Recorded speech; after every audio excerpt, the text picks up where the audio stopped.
Last week, there was some very exciting news in the world of cryptocurrency. Elon Musk announced that Tesla is buying $1.5 billion of Bitcoin and will also allow customers to start paying with the cryptocurrency. Buy the car of the future with the currency of the future. But what was funny for me was that this announcement came about 1 hour after I read Ray Dalio's blog post about Bitcoin. Ray Dalio is the founder and CEO of Bridgewater Associates and is known as one of the most successful traders of all time. And Ray is admittedly not an expert in cryptocurrency, but he wrote the blog post because many people were clamoring for his opinion. And he is nowhere near as bullish on Bitcoin as Elon. So here we have two different opinions from two different billionaires. One is a futurist who believes in the power of innovation and is planning to establish a Mars colony with Bitcoin as the currency. The other billionaire is a realist, potentially to a fault. A boomer who is straight up about the fact that he's no crypto expert, but he does see the value in Bitcoin as a commodity, not necessarily a currency. So where do these two butt heads? And where do they agree? And what does this mean for us as potential owners of Bitcoin? Let's find out.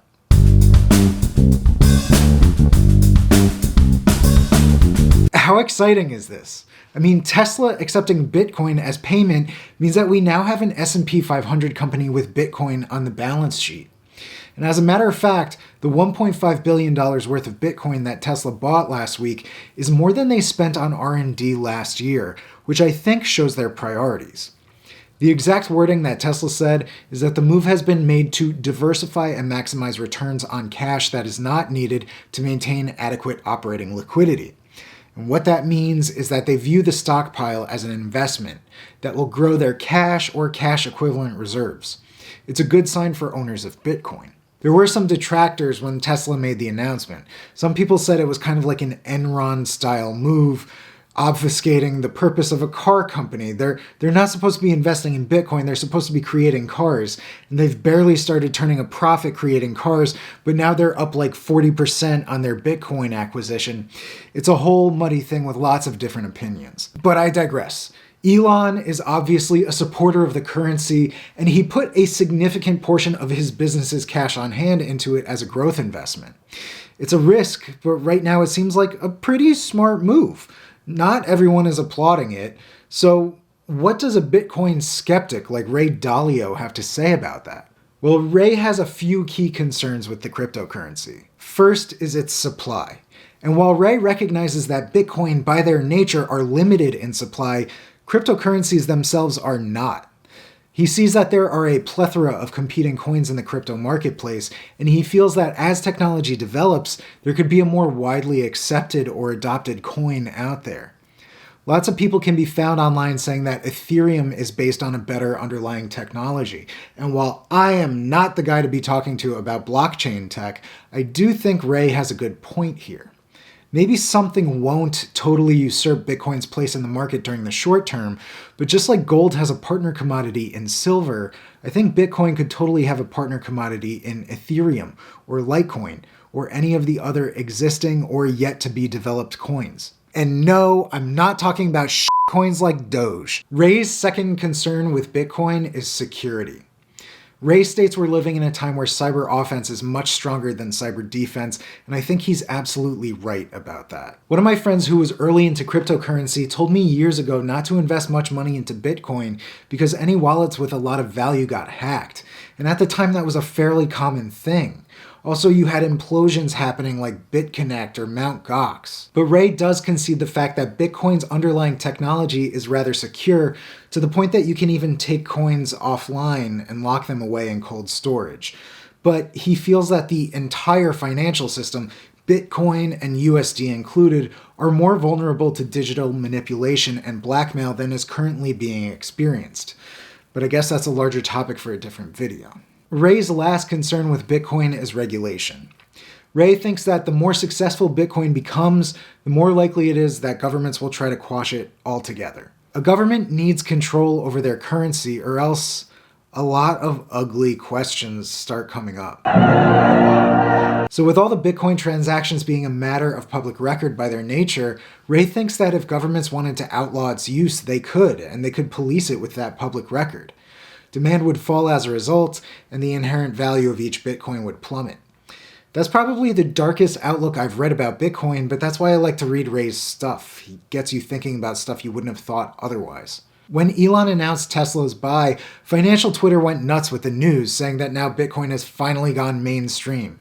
The Winklevi were tweeting every 5 minutes about all-time highs, and people were saying things like, "You're too late to hop on this Bitcoin rocket ship to the moon." And as a matter of fact, the price of a single Bitcoin went up from about $39,000 to eventually around $47,000 right after the news. Today, I think it was around $49,000. So yes, it's been good news for Bitcoin, but what does it all mean? What it means is that now businesses and institutions will be buying Bitcoin. This is a turning point that shows that the cryptocurrency can be a store of wealth. And Ray Dalio says that Bitcoin is a gold-like commodity. Their limited quantity and now presence as an accepted currency in a marketplace means that they have intrinsic value. And now maybe businesses and institutions will start making larger purchases of it. So Elon and Ray butt heads on those 3 points: supply, security, and regulation. Or at least we can surmise that Elon thinks those 3 points are secure enough that he can risk $1.5 billion on it. And what's that to the world's richest man? I mean, it's only 1.2% of his net worth. But where do these guys agree?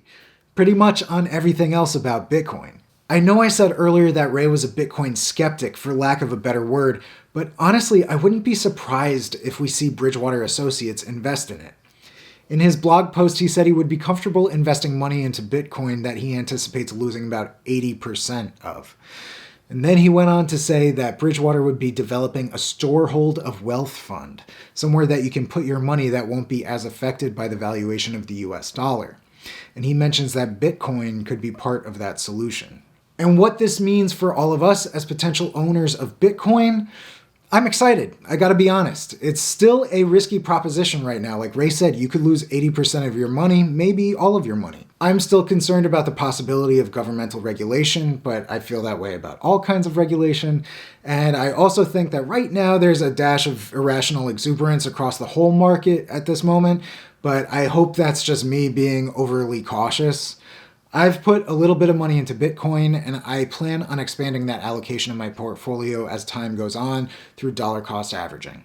If this truly is a new paradigm of value, I want to be in on the ground floor. Ray said in his blog post that this could be akin to the kind of wealth that the Medici experienced by being early bankers during the invention of credit. And maybe living like a Medici wouldn't be so bad. But also, I'm trying to dollar cost average my way into Bitcoin, so if it becomes worthless, it's not a critical portion of my wealth.